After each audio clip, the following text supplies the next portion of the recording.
Have you ever looked into someone's eyes, someone you once trusted, and wondered what happened to them? Maybe they were once kind, compassionate, deeply human, but now they seem like a shell of who they were, cold, ruthless, almost monstrous. What if I told you, under the right circumstances, you could become that person too?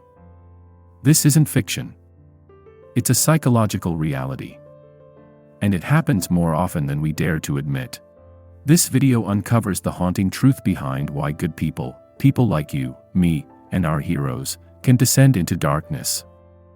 From psychological experiments to real-world atrocities, we'll explore how ordinary humans become agents of chaos.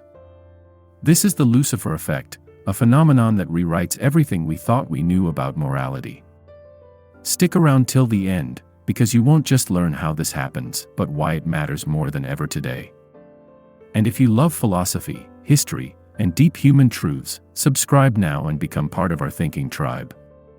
Let's dive in. The term Lucifer Effect was coined by renowned psychologist Zimbardo, drawing inspiration from the biblical story of Lucifer, God's most radiant and beloved angel who fell from grace and transformed into Satan. But Zimbardo's interest wasn't in theology or divine rebellion. His concern was rooted in human psychology. He used the metaphor to highlight a disturbing truth: evil isn't necessarily born, it's made. He argued that people don't need to be inherently wicked to commit terrible acts. In the right environment, even good, moral individuals can be twisted into perpetrators of cruelty. Situations involving corrupted authority, fear, peer pressure, and isolation can erode moral boundaries. This idea reframes our understanding of evil, not as a personal flaw, but as a potential within all of us, waiting for the right conditions to surface. One of the most unsettling demonstrations of this theory was Zimbardo's own Stanford Prison Experiment in 1971, which remains one of the most controversial studies in psychological history. 24 psychologically healthy college students were recruited and randomly assigned the roles of either guards or prisoners in a simulated prison environment in the basement of Stanford's psychology building. What followed shocked even Zimbardo himself. Within just a few days, the guards, ordinary, intelligent young men, began to display increasingly abusive behavior, humiliating and dehumanizing the prisoners.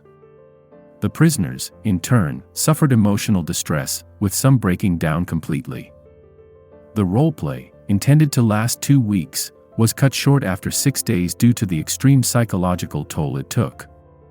What disturbed observers wasn't just the cruelty, but how easily and unconsciously it emerged, underscoring how thin the line is between civil behavior and savagery when circumstances shift. Zimbardo and other psychologists broke down the process behind this transformation into several interlocking psychological mechanisms that, when triggered, can dismantle personal morality. One is de-individuation, when people lose their sense of personal identity in a group, feeling anonymous and unaccountable. Another is obedience to authority, famously explored by Stanley Milgram's shock experiments, which showed how people will inflict pain on others simply because someone in a lab coat told them to. Then there's diffusion of responsibility, the idea that when responsibility is shared, no one feels personally accountable for the harm caused. Each of these mechanisms alone is potent, but combined, they create a perfect psychological storm. They override empathy, suppress self-reflection, and allow otherwise kind, thoughtful people to participate in acts they would normally find repugnant. Philosopher Hannah Arendt added another chilling layer to this discussion through her coverage of Adolf Eichmann's trial, one of the key orchestrators of the Holocaust. She coined the term the banality of evil to describe what she witnessed, not a monster frothing with hatred, but a dull, bureaucratic man who claimed he was just following orders. Eichmann didn't seem driven by ideology or rage. He was disturbingly ordinary. His evil wasn't fiery, it was mechanical. Arendt's insight was terrifying precisely because it stripped evil of its theatrical mask. She argued that profound atrocities are often carried out not by the obviously wicked, but by the thoughtless, those who fail to think critically, to question power, to empathize. When people disengage from their conscience and allow systems to do their thinking for them, evil becomes not a decision, but a drift, a slow, passive surrender to cruelty. Stanley Milgram's experiments, often cited alongside Zimbardo's, offer another unsettling illustration of how authority can warp moral judgment.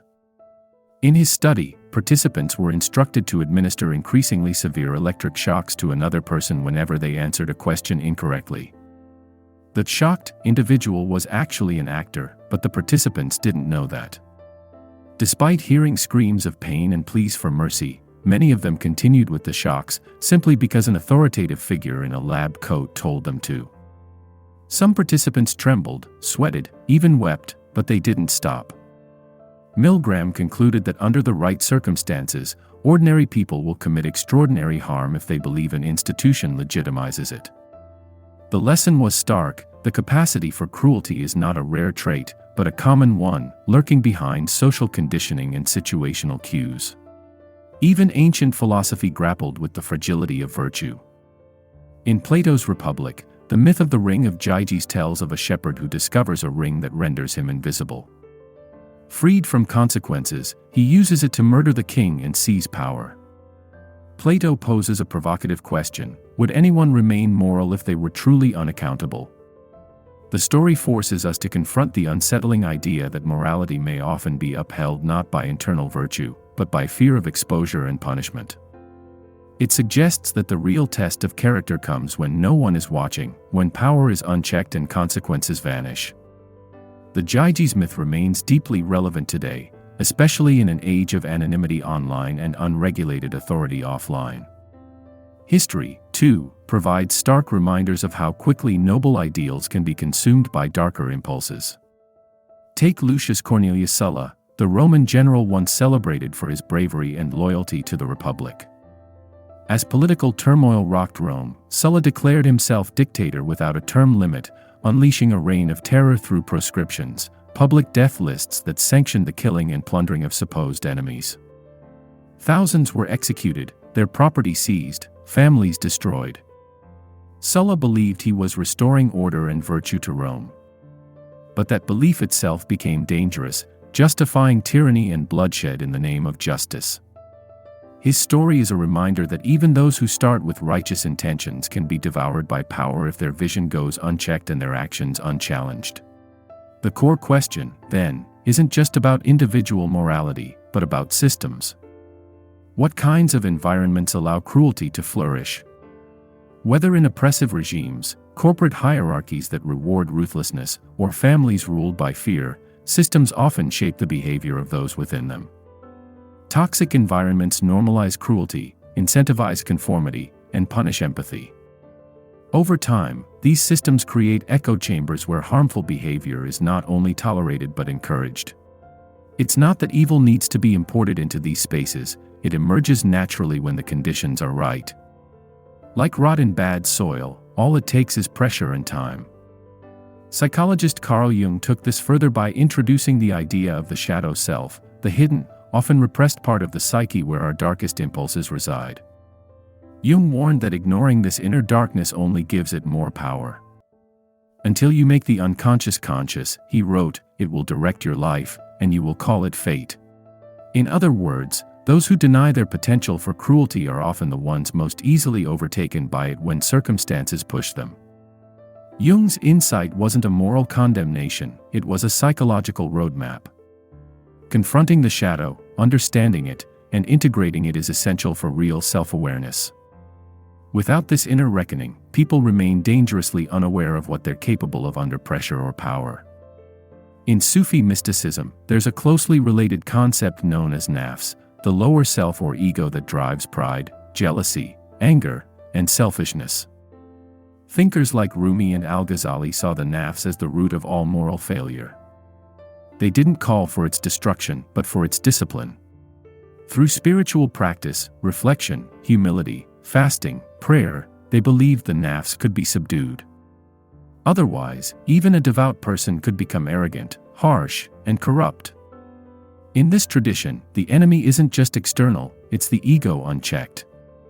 Without rigorous self-awareness, anyone, even the most spiritual, can become a tyrant cloaked in righteousness. Friedrich Nietzsche, the sharp-edged voice of modern philosophy, offered perhaps the most haunting caution in this entire discourse. He who fights with monsters should be careful lest he thereby become a monster. And if you gaze long into an abyss, the abyss also gazes into you. Nietzsche's point was existential. Prolonged exposure to evil, even in the name of resistance, can corrode the soul. The battle for justice can twist into obsession. The desire to destroy wrong can make someone blind to the wrong they're becoming. Many atrocities have been committed not by villains, but by people convinced they were heroes.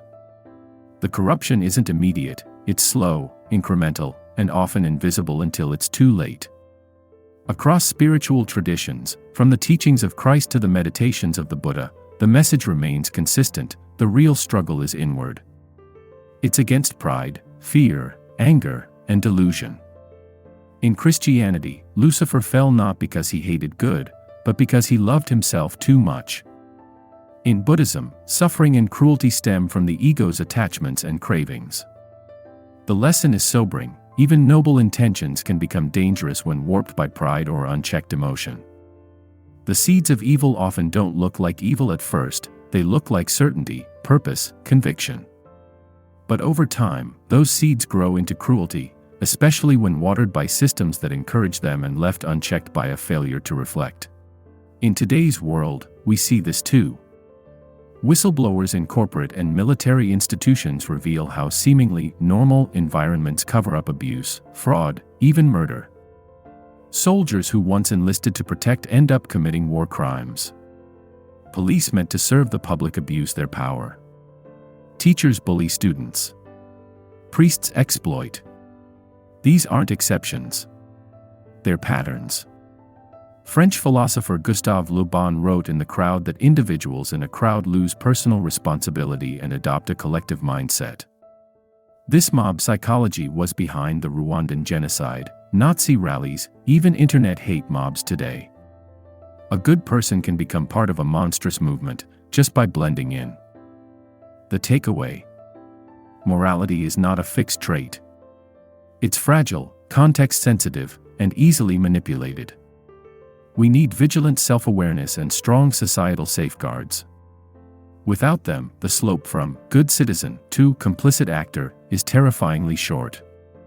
So how do we protect ourselves? Through radical introspection, empathy, and moral courage.